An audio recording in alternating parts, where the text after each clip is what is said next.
Bismillahirrahmanirrahim. Welcome to Pacific Group of Colleges Multan.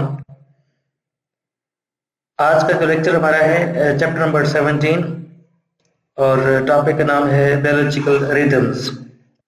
बहुत ही important short question और conceptual question है। Biological rhythms जिसे हम बायोलॉजिकल क्लॉक भी कहते हैं, तो इसका मतलब क्या होता है? इसका मतलब है कि बिहेवियरल एक्टिविटीज किसी भी जानदार के, चाहे वो प्लांट्स हैं चाहे वो एनिमल्स हैं, इनकी जो बिहेवियरल एक्टिविटीज हैं कि वो कौन सा बिहेवियर शो करते हैं at regular intervals. Regular intervals means के after specific time, that can be after 24 hours और that can be after 1 hour. तो जो यहाँ पर मेंशन है हमारी टेक्स्ट बुक के अंदर, वो दो टाइम मेंशन है। एक टाइम आफ्टर 24 आवर्स के अंदर जो जानदार अपने बिहेवियर को शो करते हैं, रिपीट करते हैं, और जो आफ्टर 1 ईयर अपने अंदर बिहेवियर को रिपीट करते हैं।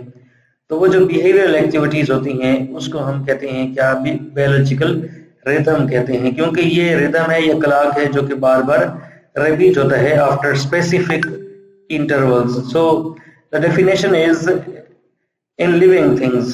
Living things can be animals or plants.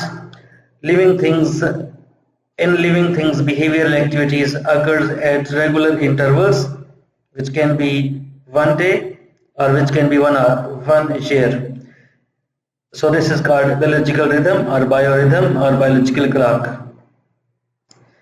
So there are two types, circadian or diurnal biorhythm.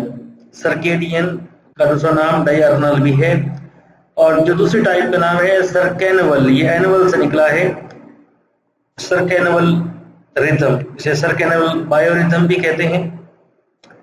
So circadian rhythm जो होता है इसे डायर्नल बायोरिदम भी कहते हैं। ये वो बिहेवियरल एक्टिविटी है जो आफ्टर 24 आवर्स रिपीट होती है। So this is also called circadian. Circadian का एक्चुअल मतलब क्या है कि ये लैटिन वर्ड से ये डिराइव किया हुआ है, और सर्का का मतलब अबाउट और डाइज का मतलब डे होता है। तो अबाउट 1 डे या 24 आवर्स। तो 24 आवर्स के बाद जो जानदार अपने बिहेवियर को रिपीट करते हैं, so this is called biological rhythm. कौन सा हो जाएगा? सर्केडियन या डायर्नल बायोरिदम होगा। इसके हम एग्जांपल्स की तरफ आ जाते हैं कि एग्जांपल है कि opening and closing of stomata. आप जानते हैं कि स्पेशली जिस वक्त डे लाइट पड़ रही होती है तो उस वक्त स्टोमेटा ओपन हो जाते हैं ताकि ऑक्सीजन जो होती है कार्बन डाइऑक्साइड वो अंदर चली जाए, और उसके बाद फिर वो फोटोसिंथेसिस का प्रोसेस जो होता है वो हो जाए। तो इसलिए दिन के वक्त मोस्टली जो होती हैं या फर्स्ट टाइम पर स्टोमेटा ओपन होते हैं, और इसी तरह शाम के टाइम पर स्टोमेटा क्लोज होते हैं। तो ये जो मैकेनिज्म है फोटोपीरियडिज्म, जिस तरह से हम कह सकते हैं कि फोटोपीरियडिज्म का मैकेनिज्म है जिसमें फ्लावरिंग होती है, तो फ्लावरिंग का जो मैकेनिज्म होगा वो भी डायर्नल बायोरिदम होगा, इसे हम सर्केडियन बायोरिदम कहते हैं। और इस तरह से opening and closing of stomata का मैकेनिज्म जो होगा ये भी डायर्नल बायोरिदम, जिसे हम सर्केडियन बायोरिदम कहते हैं। सो स्लीप मूवमेंट्स जो कि हमने चैप्टर नंबर 16 के अंदर स्टार्ट में पढ़ी थी, जो स्लीप मूवमेंट्स लीव्स की होती हैं, जिसमें लीव्स ओपन होती हैं या क्लोज होती हैं, तो वो भी सुबह के टाइम पे ओपन होते हैं, शाम के टाइम पे क्लोज होते हैं। तो इट मींस के 24 आवर्स का उनका रिदम होता है। आफ्टर एवरी 24 आवर्स वो प्रोसेस जो होता है वो रिपीट होता है।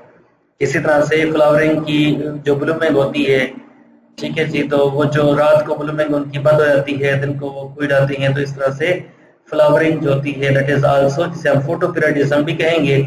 सो photoperiodism, opening and closing of stomata या sleep movements of leaves, these three are the examples of circadian biorhythm. Hopefully point is clear.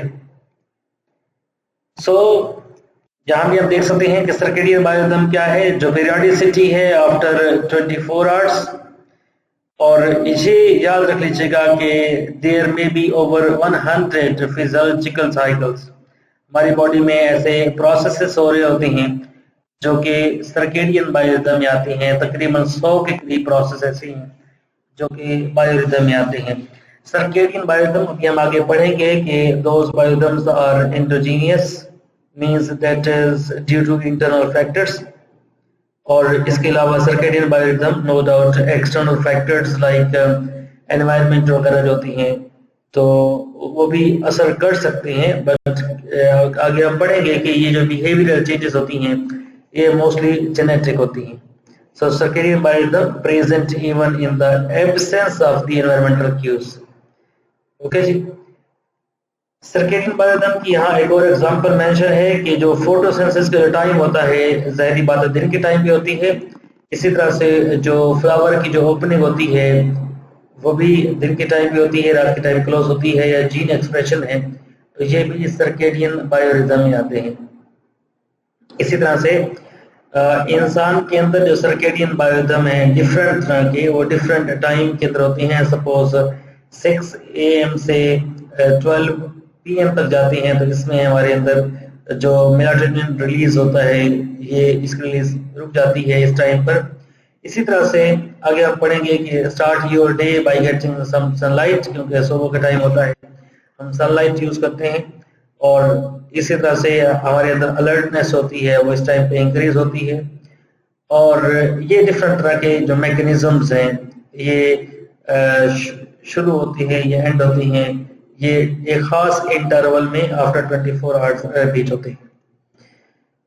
Next type ہے اس کا نام سرکینول، نام سے ظاہر ہے اینول یہاں مینشن ہے، اس کا مطلب ہے کہ یہ سال کی بات ہو رہی ہے.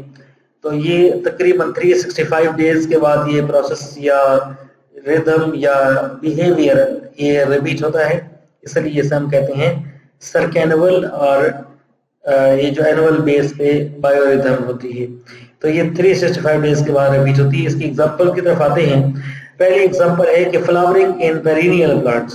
نواٹا پیرینیل وہ پلانٹ جو سدا بہار ہوتے ہیں، اور یہ جو پلانٹس ہوتے ہیں ان کے اندر کیا ہوتا ہے کہ یہ جو فلاورنگ ہوتی ہے تو یہ فلاورنگ جو ہے ایک خاص ڈیوریشن میں ہوتی ہے، تو یہ آفٹر 24 آورس ریپیٹ ہوتی ہے. اس کے علاوہ یہ خاص یہ ایگزامپل بھی جو کہ آپ لوگوں نے آلریڈی پڑھی ہوئی ہے چیپٹر نمبر 16 کے اندر ایگزامپل ہے اینول رنگ کی. اور آپ جانتے ہیں کہ اینول رنگ جو ہوتا ہے جو کہ اسٹیم کے اندر بنتا ہے، اور اس کی جو فارمیشن ہوتی ہے وہ ہر سال کے بعد ایک اینول رنگ بنتا ہے. تو اس کو ہم کاؤنٹ کر کے بھی ہم ایج آف دی پلانٹ کو بتا سکتے ہیں.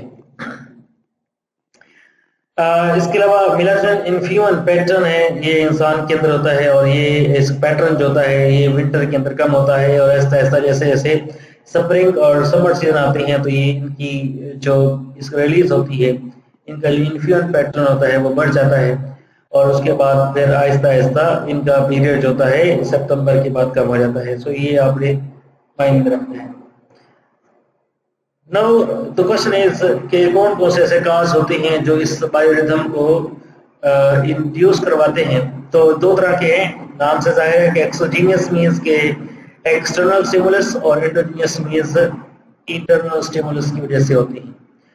ایکسوجینیس اسٹیمولس کون کون سے ہو سکتے ہیں؟ کوئی بھی ایکسٹرنل اسٹیمولائی ہے اس کی وجہ سے ہو سکتے ہیں، اور انڈوجینیس کوئی بھی انٹرنل اسٹیمولائی کی وجہ سے ہو سکتے ہیں. اور جو یہاں مینشن ہے یہاں پہ کہ دیر میں بھی internal rhythm that progresses the organism's behavior in synchronicity with the exogenous temporal period, for example after every 24 hours or after every 365 days. تو آپ نے اس کو اگر ڈفرینس آ جائے تو آپ نے بس اتنا بتا دینا ہے کہ یہ انٹرنل اسٹیمولس کی وجہ سے ہوتا ہے، اور پچھلے والا جو ایکسوجینیس اسٹیمولس جو ہوتا ہے وہ ایکسٹرنل اسٹیمولس کی وجہ سے ہوتا ہے. اور اس کے علاوہ اٹ از پاسبل کہ ان دونوں کی وجہ سے بھی کوئی خاص بیہیویئر شو ہو سکتا ہے. ایک ایکسپیریمنٹ کیا گیا تھا جس میں یہ معلوم کیا گیا کہ یہ جو ریتھمز ہوتے ہیں یہ انیٹ ہوتے ہیں، مطلب یہ جینز کے اوپر بیس کرتے ہیں، اور انوائرمنٹ کا کوئی خاص افیکٹ نہیں ہوتا. ٹھیک ہے. اور timing of behaviour no doubt very important ہے. ٹائمنگ جو ہوتی ہے that results from a combination of the effects of the rhythmical internal processes and timed events. یہ دو چیزیں مین ہیں کہ انٹرنل اسٹیمولس اور جو ٹائم ہوتا ہے جس ٹائم پہ وہ بیہیویئر شو ہونا ہوتا ہے، تو جیسے آفٹر 24 آورس ہے یا آفٹر 365 ڈیز ہے، تو یہ timing is also very important. یہ آپ کی ٹیکسٹ بک میں یلو باکس دیا ہوگا، वर्क ऑफ अर्बन बर्निंग, ये साइंटिस्ट था जिसने यूनिवर्सिटी ऑफ ट्यूबिंगन के अंदर, जर्मनी के अंदर ये एक्सपेरिमेंट किया था कि वाकई ये जेनेटिक बिहेवियर की वजह से ये रिदम शो होती हैं, जीन्स की वजह से होती हैं, या क्या वजह हो सकती है, कोई एनवायरमेंटल फैक्टर तो इसमें इन्वॉल्व नहीं होता। तो उसके लिए उसने एक्सपेरिमेंट किया था ड्रोसोफिला के ऊपर, और इसके ऊपर एक्सपेरिमेंट किया तो इसको 15 जनरेशंस इसकी पैदा करवाई, और 15 जनरेशंस में उसे एक खास कंडीशन में रखा, और 15 जनरेशंस को करवाने के बाद लास्ट जनरेशन को कंपेयर किया स्टार्ट वाली जनरेशन से, और पता चला था कि जो उनके अंदर रिदम होता है, जो सर्केडियन रिदम होता है, वो उनके अंदर सेम रहा। इसका मतलब ये है कि जो रिदम होता है ये जीन्स के ऊपर बेस करता है। इसलिए ये ऊपर मेंशन भी है कि जो पीरियड ऑफ क्लॉक या बायोलॉजिकल रिदम है वो इननेट होता है। बहुत अच्छा एक्सप्लेनेशन इस डायग्राम के अंदर है कि डीपर स्लीप आपको कब आती है, तकरीबन 1 to 2 AM। स्टूडेंट्स को तो खैर हर टाइम पे आ सकती है। तो ये जो पीक मोटर कोऑर्डिनेशन होती है वो 2 to 3 PM होती है, और इसके अलावा जो 3 to 6 AM होती है उस टाइम पे स्लीप जो होती है उसका जो साइकिल होता है, wake cycle, sleep wake cycle, वो स्टार्ट होता है। और मसल स्ट्रेंथ 5 PM पे ज़्यादा होती है, और 6 AM पे हमारी बॉडी में एक हार्मोन है जो कि कार्टिसोल है, जो कि एड्रिनल ग्लैंड से निकलता है, तो ये रिलीज होता है। ब्लड प्रेशर किस टाइम पे ज़्यादा होता है, तो ये माइंड में रख लीजिएगा कि 7 PM पे ज़्यादा हो सकता है। इंसान अलर्ट किस टाइम पे होता है ज़्यादा, वो टाइम आपने याद रखना है कि हाईएस्ट अलर्टनेस वो 10 AM होती है। सेक्स हार्मोन की पीक कब होती है, वो 9 AM पे उनकी पीक ज़रा होती है। तो ये एक्चुअली एवरेज निकाली गई है, ये ना समझिएगा कि हर एक के अंदर ऐसा होता है, ये एवरेज निकाला हुआ है। और इसके अलावा जो बोवल मूवमेंट्स होती हैं, मीन्स के जो हमारे खाने के अंदर खुराक की नाली की जो मूवमेंट होती है, वो मोस्ट लाइकली 8:30 बजे सुबह के वो ज़्यादा होती है। तो ये कुछ साइकिल है जो एवरेज निकाले गए हैं कि भाई फला जो मैकेनिज्म है वो एक खास टाइम पर वो ज़्यादा होता है। इस टॉपिक का एक शॉर्ट क्वेश्चन सिर्फ है कि what is biological rhythm, give its types, या गिव इट्स एग्जांपल्स, या how genes can affect the biological rhythm. No doubt biological rhythm is innate. ठीक है जी, थैंक यू सो मच, शुक्रिया जी।